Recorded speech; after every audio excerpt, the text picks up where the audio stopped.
Chers amis, qu'on le veuille ou pas, les mêmes coins constituent une classe d'actifs très intéressante pour le bull market. En effet, il suffit de regarder la liquidité qui est bloquée de par le marché crypto pour comprendre que pas mal d'investisseurs y trouveraient leur intérêt. En ce sens où, de par leur objet, ils auront la possibilité en tant que projet de tout simplement enrichir de façon spectaculaire ou encore appauvrir aussi de façon spectaculaire, car ça va dans les deux sens. Bien sûr, sur la page YouTube, encore la chaîne YouTube WizCrypto, on a eu à faire pas mal de vidéos qui mettaient en exergue la réalité derrière les mêmes coins. Que une fois de plus, il ne suffisait pas de les aborder comme étant des projets qui vont changer vos vies en un claquement de doigts, et que tous les mêmes coins ne sont pas Shiba Inu, et que même sur le cas de Shiba Inu, la faisabilité d'un Shiba Inu à 1 $, tokenomiquement parlant, mathématiquement parlant, c'est pas possible. En tout cas, pas pour ce bull market. Et c'est la même chose pour pas mal de projets dans cette catégorie. Bien évidemment, après avoir dénoncé tout ceci, certaines personnes ont même pensé que j'étais anti-meme coin, que je faisais toutes ces vidéos pour me moquer des mêmes coins, alors que mon but était tout simplement vous montrer la réalité derrière cette classe d'actifs, derrière cette catégorie, car ce serait plus facile chez certains investisseurs de se dire ah, ok, si Shiba Inu a fait ceci ou cela, il suffirait tout simplement d'investir dans d'autres projets qui seront à côté de Shiba Inu, et que comme ce sont les mêmes coins, on va devenir millionnaire, alors qu'en réalité les choses ne se passent pas toujours comme ça, et que la probabilité pour que ça arrive, elle est très aménuisée. Évidemment, après avoir parlé de tout ceci, il est donc important, comme on a déjà la réalité derrière les mêmes coins, de se demander quels sont les critères sur lesquels on pourrait se baser pour décider aujourd'hui d'investir une certaine partie de notre portefeuille dans cette classe d'actifs là. Voici pourquoi je fais cette vidéo. On va donc essayer de considérer certains critères, même si on sait qu'en réalité derrière il n'y a pas un projet solide qui va tout simplement driver le projet. Cette vidéo me semble aussi être intéressante car on peut remarquer que pendant les phases haussières de marché crypto, les projets à forts fondamentaux sont les projets qui ont tendance à moins performer, et que justement les projets qui sont traités de merde sont ceux-là qui viennent à prendre de la valeur. Je ne suis pas en train de dire ici que les projets à fondamentaux solides ne prendront pas de la valeur. Non, ce que je dis, c'est que de façon générale, ce sont des projets qui sont plus dans le cadre de la spéculation que dans le cadre technologique qui viennent à performer logiquement, car l'intérêt guide l'esprit et pas mal de personnes sont guidées par le profit. Bien évidemment, je vous suggère donc de regarder cette vidéo jusqu'à la fin si jusqu'aujourd'hui vous vouliez investir dans les mêmes coins mais vous ne savez pas sur quels critères vous baser.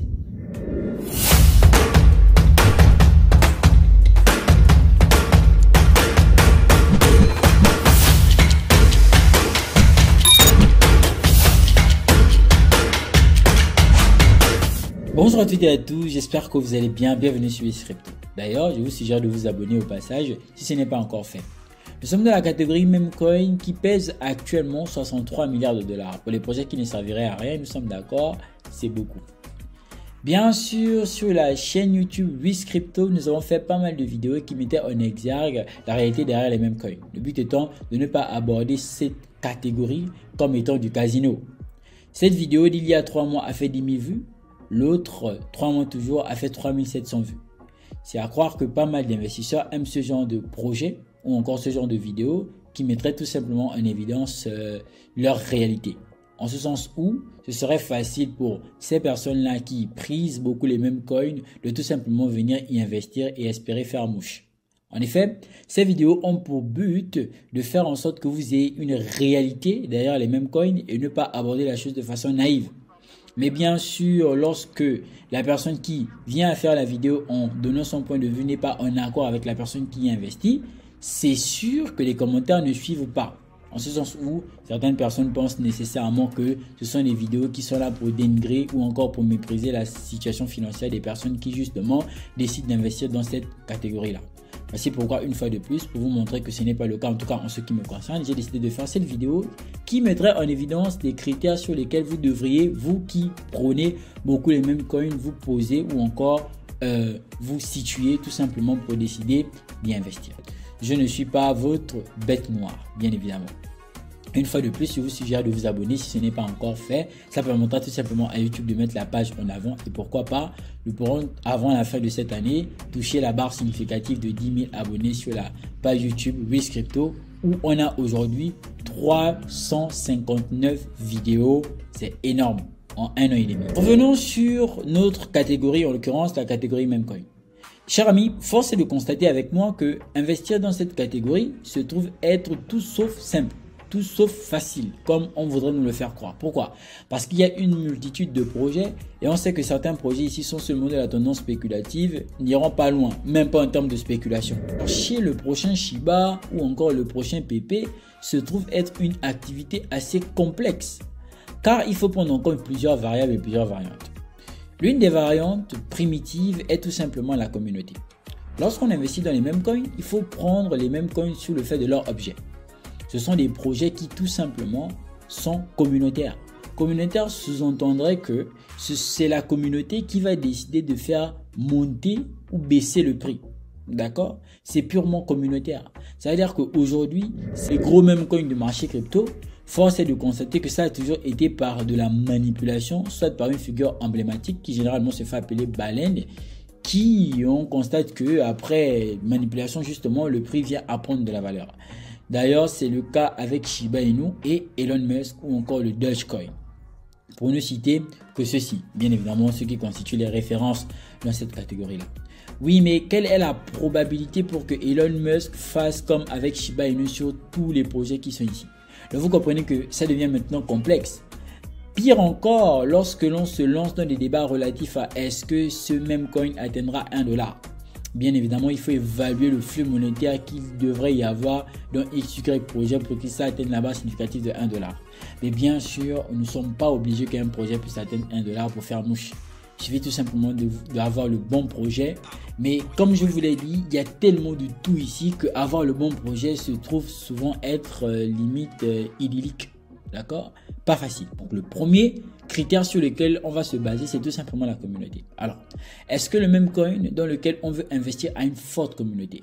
Là encore, ça devient complexe. Pourquoi? Parce qu'il y a deux volets. Une forte communauté sous-entend que le potentiel d'explosion peut être assez intéressant.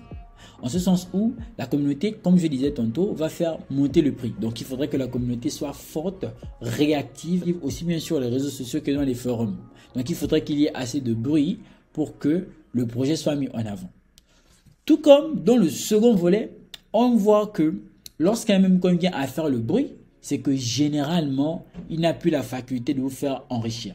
Donc là, c'est problématique. Mais bon, quoi qu'il en soit, force est de constater que si un même coin doit être listé sur des grosses plateformes d'investissement où il y a plusieurs investisseurs qui pourront venir mettre de la liquidité, il faudrait impérativement que ce même coin-là ait une forte communauté. Alors, on sait qu'en termes de communauté, les projets qui ont une forte communauté, en tout cas en ce qui concerne les mêmes coins, sont des projets tels que le Doge, le Shiba Inu ou encore le Baby Dogecoin. Oui, ce sont des projets qui ont des communautés qui appréhendent précisément le million en termes de statistiques.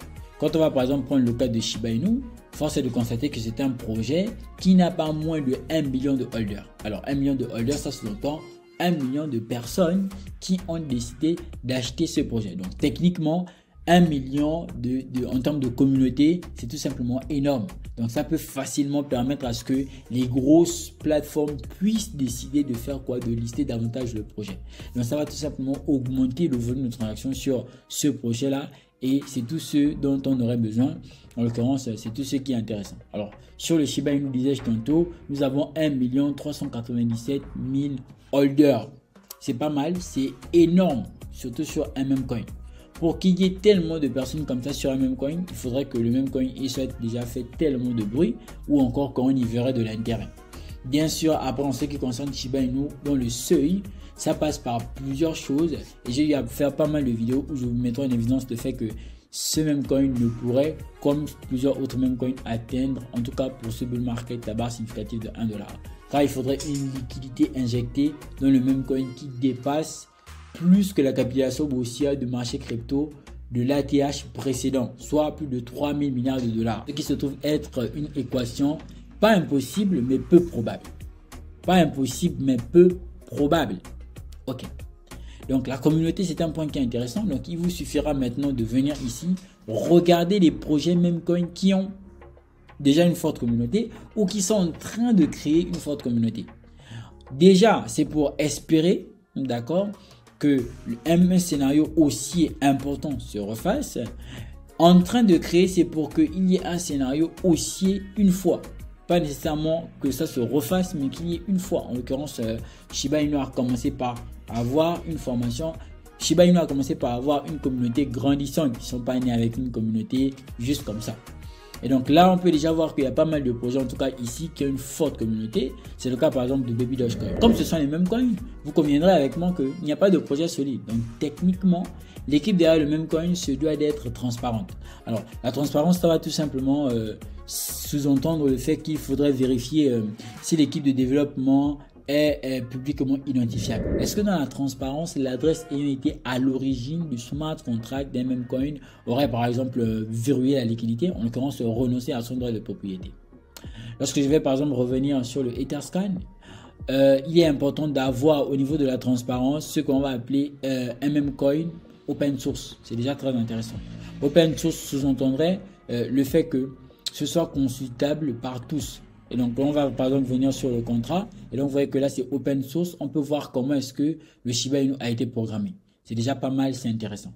C'est intéressant parce que ça nous permet tout simplement de voir un peu de façon globale les informations de souche, les informations d'origine même sur la programmation du même coin. Donc ça, c'est une chose qui est très, très importante.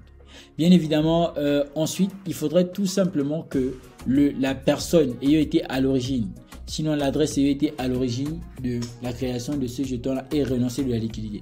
Bien évidemment, ici, c'est généralement, on montre le propriétaire, c'est généralement marqué owner. Donc, vous pourrez prendre l'adresse de celui-ci et aller une fois de plus, par exemple, sur les outils tels que Dextool, regarder si la liquidité a été verrouillée. En l'occurrence, si l'adresse génératrice de smart contract a tout simplement renoncé à son droit de propriété. Ça aussi, c'est très intéressant. Ça fait partie des éléments nécessaires en ce qui concerne la transparence. Donc, une bonne communication en ce qui concerne le projet, sur l'avancée, sur l'évolution, sur les potentiels apports en ce qui concerne le fait que le projet soit de plus en plus connu. Alors, sur les mêmes coins, on ne peut pas parler d'utilité de projet. On ne peut pas parler d'utilité de projet, même si j'ai bien envie d'en parler. Pourquoi? Parce qu'on sait que ce sont des projets qui sont drivés par la communauté. Donc, c'est pas important. Par contre, un même coin doit être susceptible de faire du bruit, doit être susceptible d'engendrer du trafic. Donc, il faudrait que le volume de transactions sur ce même coin soit un volume constant, premièrement, et intéressant. Donc, il faudrait que les gens s'interchangent. C'est justement ça l'activité communautaire. Donc, c'est ça la nécessité d'avoir une grosse communauté lorsqu'on va tout simplement décider de choisir d'investir sur un même coin. Donc, vous voyez bien la chronologie. Une bonne communauté jusqu'ici, d'accord? Une transparence, ok? Et des volumes d'échange sur le même coin assez intéressants. Bien évidemment, il y a une chose que plusieurs personnes ne prennent pas en compte et ne prennent pas en exergue, c'est tout simplement l'analyse technique. Oui, en fait, lorsque vous allez investir dans les mêmes coins, ne négligez pas le côté technique. Si par exemple je prends le cas du Shiba Inu, vous devez voir à quel niveau techniquement le même coin se situe. C'est très important parce que le côté technique va vous permettre de voir si justement au bout d'un moment vous pourrez recharger votre quantité lorsque par exemple le même coin viendrait à se casser la face, car on sait que les mêmes coins sont réputés pour être des projets qui n'hésitent pas généralement à se casser la face. Ok? Alors lorsqu'on prend par exemple le cas du Shiba Inu, on voit que pendant toute la période de bear market, donc tout ça c'est une période d'accumulation. Pendant toute la période de bear market, on a accumulé et ce de façon considérable. Et là, quand nous sommes repassés par ce mouvement impulsif, nous sommes repassés haussier. C'est-à-dire qu'on a fait un changement de caractère sur le Shiba Inu. Et donc, ça veut dire que techniquement, la personne qui a l'œil technique aurait pu regarder et se dire, ok, je ne suis pas nécessairement rentré ici, là, en 2020, pour monter avec le Shiba Inu. Mais ce que je peux remarquer, c'est que lorsque nous étions ici, dans toute la période de bear market, on a pas mal consolidé. Et techniquement, là, ça a été un bon point d'entrée pour tout simplement bénéficier de toute cette hausse-là. Donc, la personne qui aussi a un œil technique sur un même coin peut tout simplement permettre à ce que ces entrées dans le même coin, en termes de spéculation, soient des entrées intéressantes. Ok? Et bien évidemment, comme on garde ça sur le long terme, ça permet de savoir à quel moment stratégique recharger tout simplement son bag. C'est-à-dire que si je sais que le même coin, il a une forte communauté, donc techniquement, même si c'est un même coin, il ne pourra pas disparaître du jour au lendemain comme ça, il ne pourra pas se volatiliser. Au moins, je sais que lorsque je vais arriver sur un niveau technique assez intéressant, comme je sais que la communauté est là, il ne va pas partir comme ça du jour au lendemain. Voici un niveau clé et stratégique dans lequel je pourrais tout simplement rentrer. Lorsque vous allez investir aussi dans les mêmes coins, il faut vous poser une question. En termes de ratio risque-récompense, est-ce que investir dans ce même coin ne serait pas moins avantageux qu'investir dans un autre, tout simplement parce que l'autre serait plus avantageux en termes d'explosion. Donc il faut maintenant avoir des estimations.